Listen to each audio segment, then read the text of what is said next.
Welcome back to the Practical Spirituality Podcast. We are so excited to have you on this journey with us, where we explore all elements of mind, body, emotions, and soul through the lens of everyday life.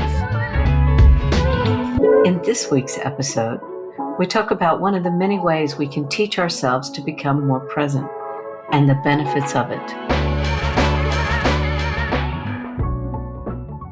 So I know for this week's episode, we want to talk about a subject that's dear to your heart. And what I mean by that is something that I know you've been talking about since we met, and that is present moment awareness. Yeah. So I think it's going to be interesting to base this episode on that and then to see where the conversation goes and maybe diving into it, explaining what present moment awareness is, maybe the similarities to mindfulness, how it is different from meditation, and maybe how it can benefit the different people that are listening. I think it's a great topic, as you know, because it's so near and dear to my heart. And I think one of the reasons it's so near and dear to my heart, Gareth, is, so many people have heard about my journey and how long and hard I've been struggling just to get to a point of what I would have called normalcy. Yep. And never seemed to get there. And it just seemed like the more or the longer I was away from drugs and alcohol, the more severe my anxiety seemed to get, or the busyness of my mind, or the racing of my mind. And this was presented to me, and I can tell you, I thought it was a big joke. And I didn't really think that it could have anything to do to help me. And people will often hear me say, it single-handedly helped me let go of so much of the anxiety, because I found it long before I had found so many of the other modalities that I work with and help other people with. So yes, it's very near and dear to my heart. And I think that's why it's important to maybe talk it out on this episode, because it is practical spirituality. We want to touch on a lot of different modalities, a lot of different things that have helped us through our journeys, and even things that continue to help our clients from on a week-to-week basis. So I hope you'll be taking the lead on this subject, and I look forward to hearing everything on it. Well, I'd love to. So at the time that I discovered it, it was right when mindfulness had really become front and center in a lot of therapies around the world. And even when I was working at the drug and alcohol rehab, there's a guy here in Australia named Dr. Russ Harris, who's a psychologist, and he's got a book out called The Happiness Trap, which I was doing a seminar with him, and he was talking all things mindfulness. And I remember sitting in the seminar thinking, you have no idea about my mind. I love your concept of mindfulness, but my mind basically would bully the living life out of your mindfulness, because I love the concept and I don't want to put down the concept, because I think it's huge and helps so many people. But my mind at that stage would railroad over anything like that. And then the person who taught it to me one day actually made a bet with me. And as you and I've talked about before, tell me I can't do something. And I'm like, okay, hide and watch. And so when she explained it to me, and she didn't even call it present moment awareness. That was a name I gave it afterwards, after practicing it, because I had never come across anything like it. And so the difference between what I call present moment awareness and mindfulness is the languaging that you use when you're talking with yourself or your mind. So mindfulness kind of says, notice what's happening in the room right now. Notice the temperature. Now, as I used to say, when Dr. Rose Harris would bring it up, I'd go, who cares? I've got 10 other things I've got to worry about. What about this and this and this and this and this? And so my mind would just go, this mindfulness, or put a piece of food in your mouth and notice all the flavors. And my mind would be like, yes, I taste the strawberry, but that has nothing to do with blah, blah, blah, blah, blah. And the difference is, and it made more sense after I went on to study other things, because we talk about how does the mind actually take the information in. And so what I learned later on was that we take it in through images and sounds, and sensations and smells and taste and thoughts. And so what dominated my life at that stage was the thoughts. Yep. And in present moment awareness, what we are basically doing is we are telling the mind to stop, and we're bringing its focus back to what it can see, what it can hear, what it can smell, what it can taste, what it can feel. And when we do that, basically we're breaking the thought pattern that's happening at the moment.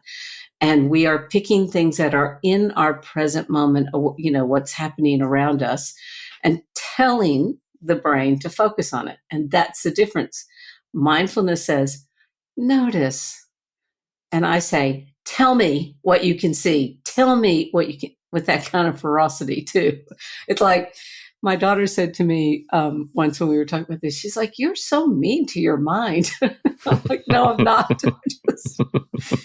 I'm just trying to discipline it. And I say that because when I'm talking to people about it, I will compare a racing mind to an undisciplined 2-year-old. So have you ever seen an undisciplined 2-year-old? Mm-hmm. Notice how they bounce off the walls and people trying to stop them, people trying to talk to them, and they just keep going 90-0. That is the best way I could have described how my mind was in the past. People would try and get me to focus on other things, but I couldn't because there were always so many fears and worries and anxieties running all at once.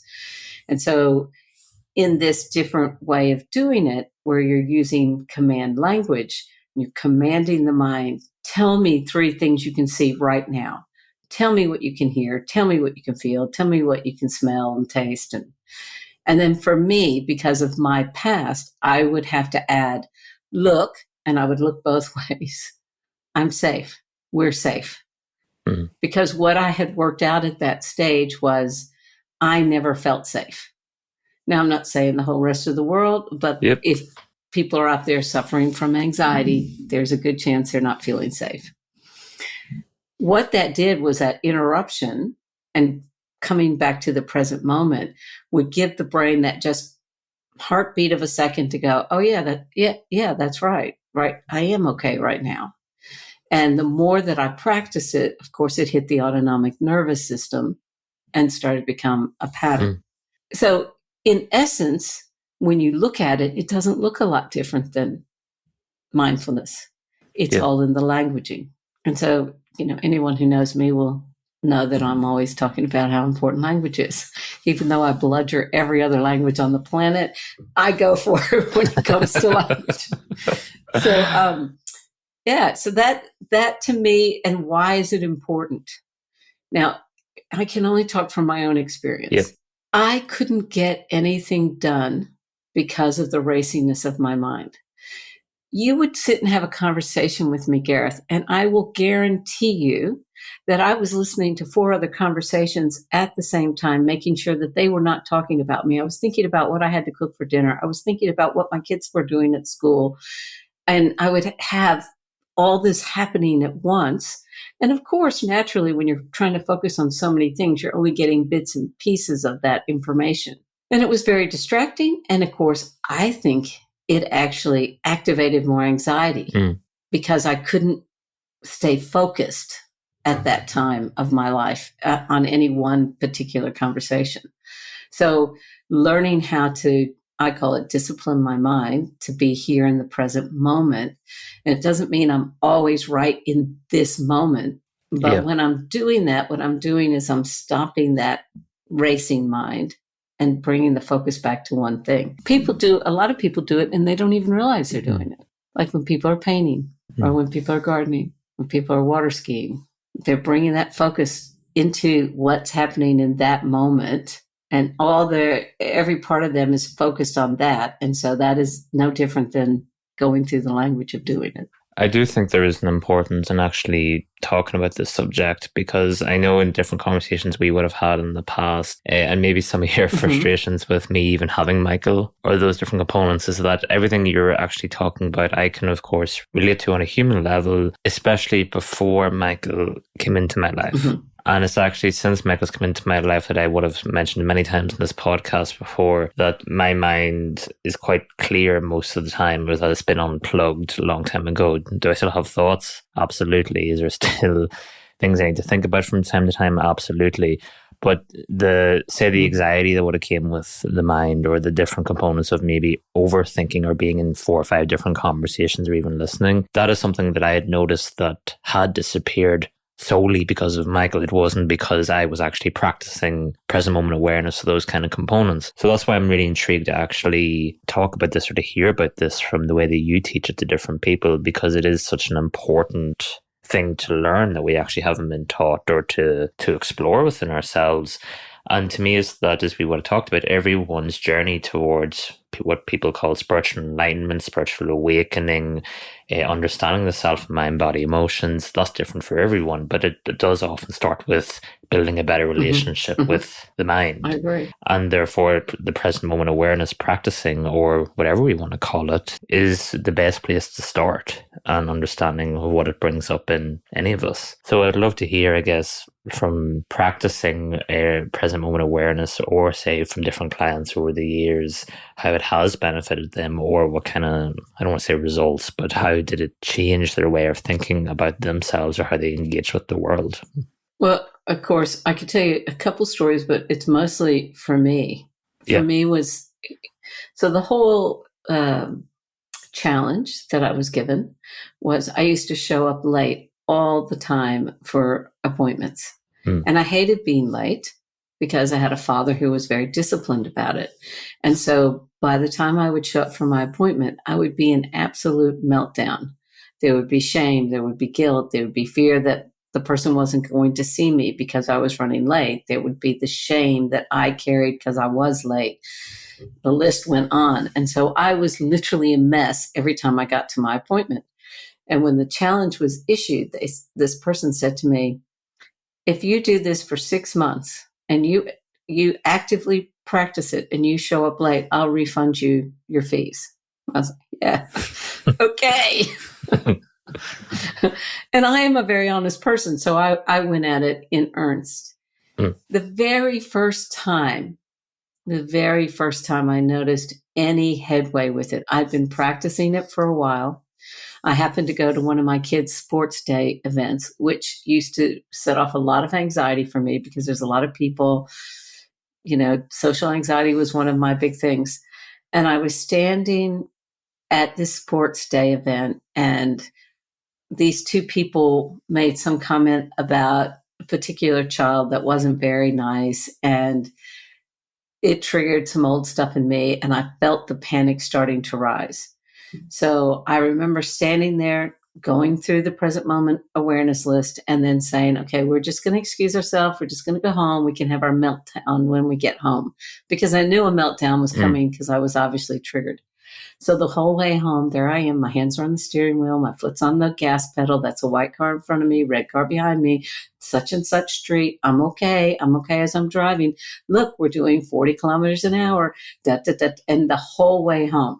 And then I got home and I walked into my office and I sat down and I went, right. And the silence was deafening.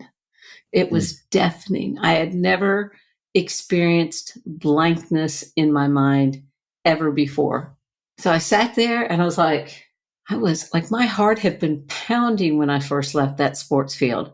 So I was like, wow, what happened? And then I tried to tell the story even to make it come back up again. And it was just silence. I was sold. I was like, oh my gosh, I'm okay. It's okay. And it was so beautiful, the silence. My kids give me a hard time because I'm one of these people who, when I get in the car, I don't have music on. I don't play a lot of music, and that might shock a lot of people, but I think that comes from all the years of having so much going on in my mind that I love silence. And in that moment, there was so much silence. And I think what I want to clarify that's different about this is it's not the same as meditation.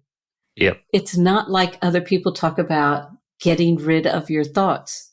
That's not what I was trying to do. No, but let's lean into this. So in meditation, we're told to quieten our mind. I've always thought it was me, but I have heard from other people now that you tell someone to quiet their mind. What's the mind going to do? It's going to go and get busy, isn't it? Yeah. And so it's different from meditation in the fact that I'm not trying to quiet my mind. I'm trying to be aware of what's happening in this moment, because this is where my power is. Like, I have the ability to respond from this moment, not from 10 minutes from now or 30 minutes ago, but from this moment. And so if I'm not actually here and available to respond in the moment, then I've missed it, and I'm going to go into the shame or the blame or the hurt or the worry or the fear or any of that sort of stuff. So meditation, I think meditation is great and beneficial for lots of people, and lots of people do it in different ways. But what we're talking about with this is not meditation or quieting your mind. It's about training my mind to be here in this moment. Does my mind stay in this moment? A whole lot more than it ever did in the past, but not continually. And a lot of people will say, oh, if you're always in the present moment, how do you plan? Well, of course, you and I plan all the time, don't we? We try. Yes, we do. And, we change those plans given what's happening in any particular moment. But if for say I've spent a whole week worrying about what we're going to talk about on a podcast and racing through my mind with it, and I get on and Gareth goes, yeah, not interested in talking about that. I would have had a meltdown in the past. That doesn't happen too often, FYI.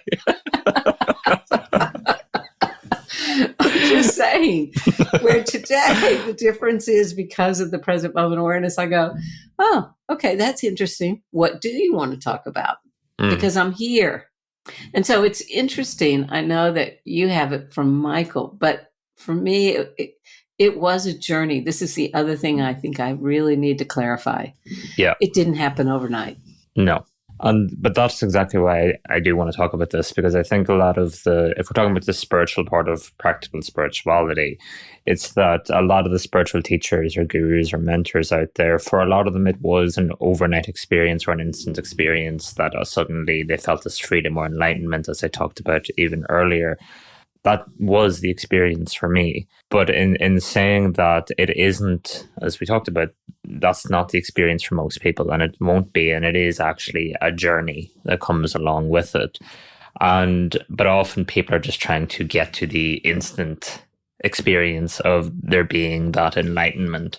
And that is part of the problem of an unrealistic expectation, and because everyone's journey on that is actually completely different. So when I first heard you actually talking about present moment awareness all those years ago, to me it was such a refreshing component to actually talk out, because I know for a fact how it would have benefited me as Gareth before Gareth Michael, if that makes sense. And actually, this wasn't taught in schools. We weren't actually taught how to train the mind to build new healthy programs and behaviors and patterns that actually benefited us. And even in being in that present moment awareness, you're actually looking at the different things come up in the mind, in the body, with your emotions. And then with that is so revealing of what the next step is to actually to allow them all to be in unison with one another, which to me is being awakened or enlightened, is when mind, body, emotion, soul are all working with each other. And the first step is that you have to be in that present moment just to see what's going on within you, and training it as life continues. Exactly. And so many people that I tell everybody that I meet about present moment awareness, because I say it was freely given to me. And in so many ways, I often attribute it to the second biggest thing that saved my life. But I often also tell them it didn't happen overnight. Like, before I got to a regular practice of not having to consciously be pulling my mind back, it was a number of years. Yeah. And I have people who say to me, oh yeah, I tried that present moment awareness stuff. It didn't really work for me. I said, oh really? How long did you practice? I did it 2 or 3 times a day, or 2 or 3 times in a week. And I went, okay, well, that's why it's not working, because how many years has your mind been racing? And it's not saying that a racing mind is a bad thing. No. Some people don't mind having a racing mind. It's not about fighting the analytical mind, because we know the analytical or the logical mind is really important. It's always going to be there. And it's always going to be there. But if it is running around in circles, like the hamster wheel that I often talk about in my book, it's not benefiting you in any way.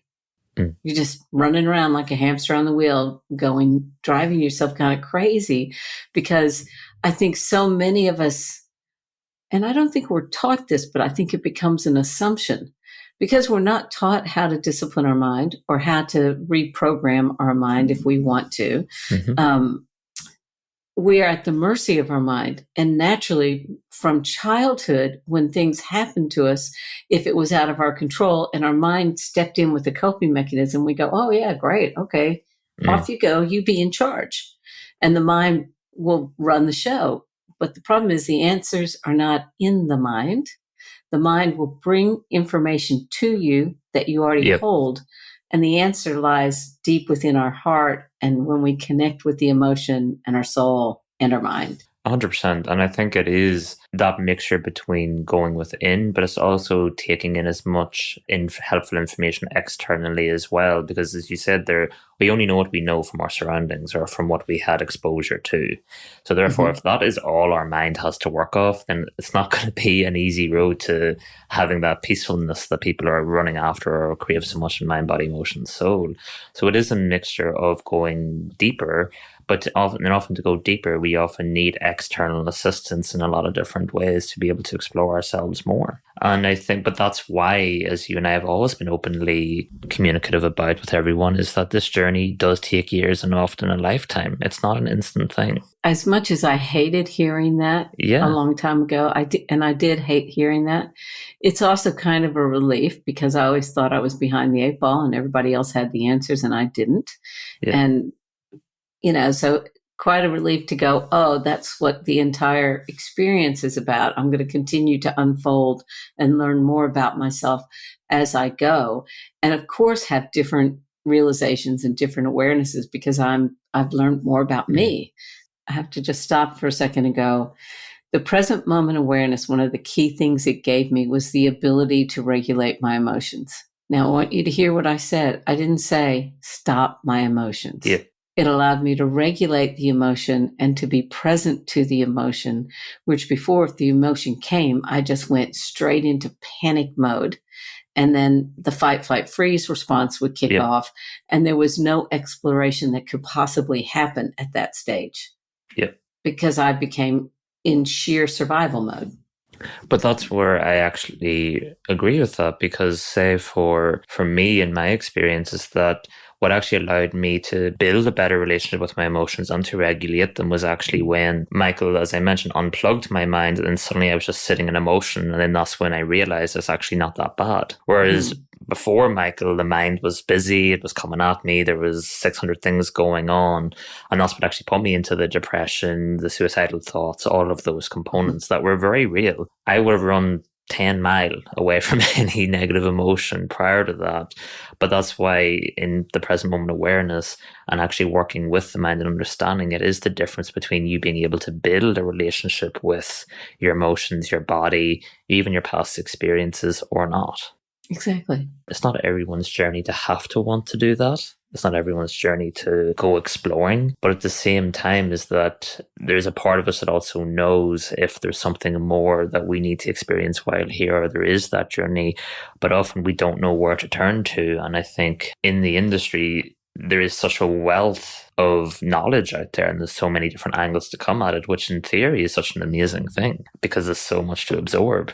But that's where we've talked about it becomes so confusing. Well, it becomes confusing. And the other thing that happens is, especially in the world that we live in today, anxiety, racing mind, mood disorders, that's become such a big buzzword, for lack of a better way of saying it, for so many people. Oh, I have anxiety. And I think to myself, okay, so show it to me, because it's not something you actually have. It's something that we're doing. It's something that the mind is doing. And I'm not trying to say that present moment awareness will completely cure anxiety. That's not what I'm trying to say. I'm saying it is one of the tools that help me tame that racing mind that led to so much of the anxiety. Yep. But who teaches us that? We're given a pill today and we're saying, oh, well, you suffer from anxiety and you just have to learn to live with it. And I didn't want to live that way. It was excruciating for me. And I think anybody that has a really racing mind will say the same thing. There's nothing nice about living in that, whether it is anxiety or whether it's the depression or whether it's that inner critic that's running 24/7. Not any of those scenarios is something that we want to live with on a regular basis. Mm-hmm. And I think it's why so many people do try to go down the meditation path, because they think if they can learn to shut off their mind, that then they will feel that peace. And some people manage to do that or do their version of that. And I think that is great. But like you said to me earlier, it's about how do we then live in the real world and do this. And I love the example that I used to use, and I use it a lot, is I'm in the car, my hands are on the steering wheel, my foot is on the gas pedal, I can feel the air conditioning. That's a white car in front of me, a blue car behind me. I'm okay, I'm okay, I'm okay. And the more that I did that, or I'm sitting here, nothing's really changed, words on a page, come back to this moment. And the more that I was able to do that, the more I started to feel, oh, life isn't out to get me. Where I don't know anyone that, I think mindfulness taught at a very young age is fantastic.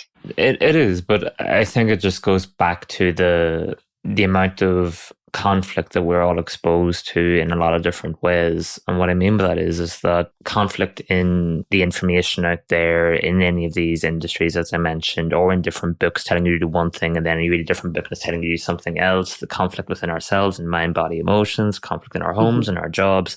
It's that you can completely understand why people end up actually quite confused when actually trying to do the journey. And even if they are taking it slow and trying to just tick the boxes and get through it. So I think in having these practical examples in this that you mentioned on this episode of actually pulling it back and just being in that present moment with yourself, regardless of what that is incredibly helpful, because a lot of people have never been given permission to even do that. Because it often always has to be in a room on your own, like kind of similar to what people described in meditation, but actually bringing yourself into that present moment anywhere. I think that will be a game changer for people to actually allow themselves to do that. And when I try and help people understand it, when I first introduce it to anybody, I don't explain it. I say, let's have a little exercise. And what I get them to do is I go, you willing to play along? And then I give the commands. And after we go through all the different senses, I go, what was the key thing you noticed? And they're like, they're not sure. And I said, did you notice that your mind followed every command I gave it? It didn't second guess it. It went directly to find the answer. So that when we command our mind, and that's what I think is the big difference between mindfulness. Mindfulness, we're noticing. And if you have a calm enough mind to be able to notice, great. Yeah. But if you have a mind that's, running out of control, you have to stop it and give it a new direction to focus on.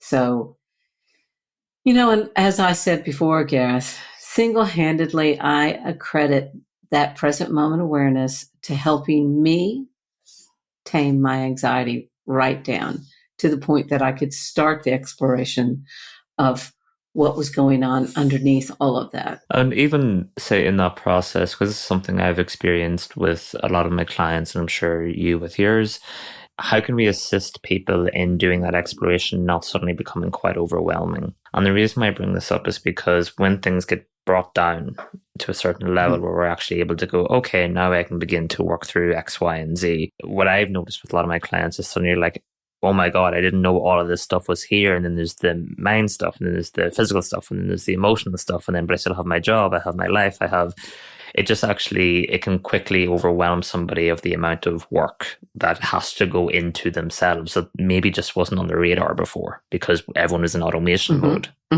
So how do we begin, I guess, to give people the encouragement of, yes, this is actually normal? Because I think in that moment, it feels like we are the only one that comes to the table with so much baggage, is kind of the point. Yes, I talk about that all the time.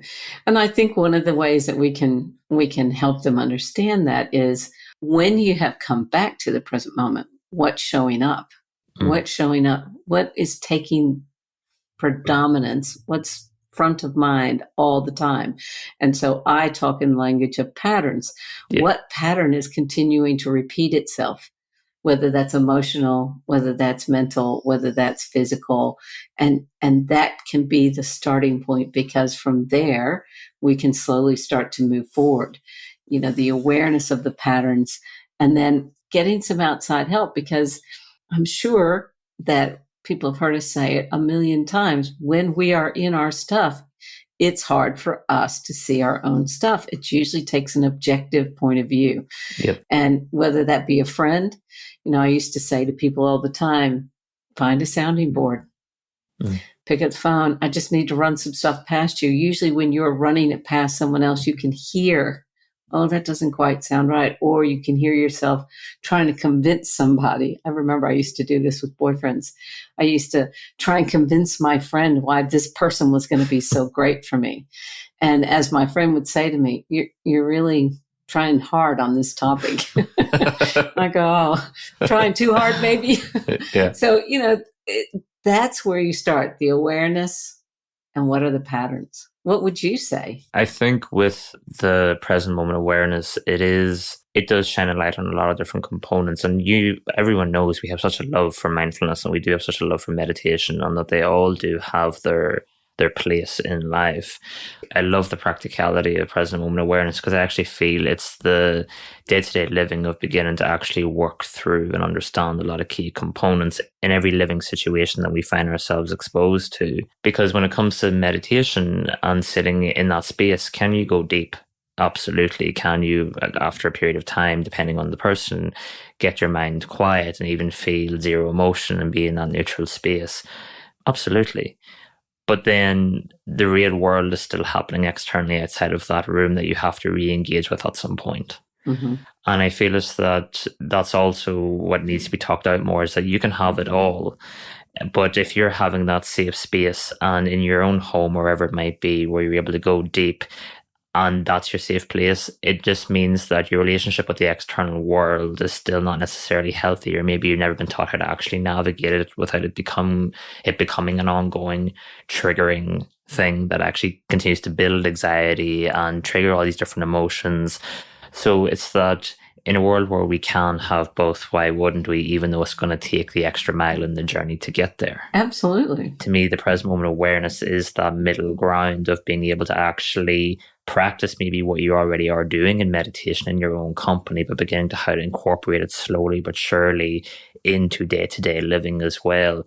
And if you're able to achieve that over a period of time, whatever achieving that means for you as a person, it's that, to me, that is an element of spiritual enlightenment and awareness, and a level of maturity of that inner child in us that never had the chance to mature or navigate the world as an adult.